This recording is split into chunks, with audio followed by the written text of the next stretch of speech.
Most people study a lot of Spanish words at once, but then forget 99% of them before they ever have the chance to use them. The reason is that they're learning these words at a surface level. Most of the time, they only learn the Spanish word and then the English translation, and then try to memorize the connection between the two. And it's super forgettable. The reason is that your brain is constantly doing something called pruning. That means it takes neural pathways that only have a few connections and it deletes them completely. But if you learn each vocabulary word with deeper connections, then those neural pathways will stick around a lot longer because your brain will not be able to prune them as easily.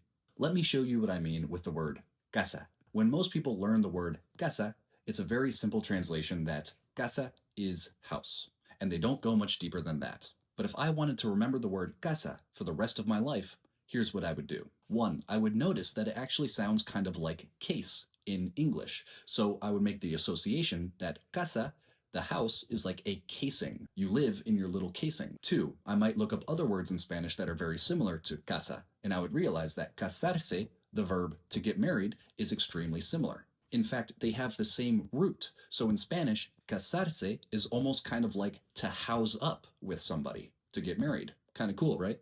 Number three, I would practice the phrase, mi casa es su casa. It's a common, easy phrase that you hear all the time, and it's even got a little bit of a rhyming scheme. This will help put it into my muscle memory as well as my intellectual memory. Number four, I might notice that there's another word in Spanish, casa, but spelled with a Z, and that means to hunt. So now I know when I hear the word casa in the real world, now I have to pay attention to context just to make sure they're not inviting me out to a hunt or something like that.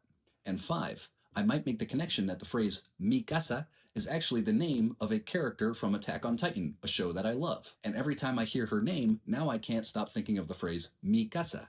So now I have that association as well. So you can see how once I have all of these different associations in place and muscle memory to wrap it all up, it's almost impossible for me to forget the Spanish word casa, because I've given myself so many different ways to remember it. This means that the neural pathway for casa has multiple different connections, and it is not going to get pruned by my brain anytime soon. Now, this actually becomes more important the older you get, because when you're older, your brain prunes more and faster. So you have to be extra careful to add more connections to the words that you're learning than you do when you're young. But if you can stack multiple associations like this on top of each other for each word that you learn, it might take a lot longer upfront, but you'll never forget them. Hit the like button and subscribe if you want to become fluent in Spanish.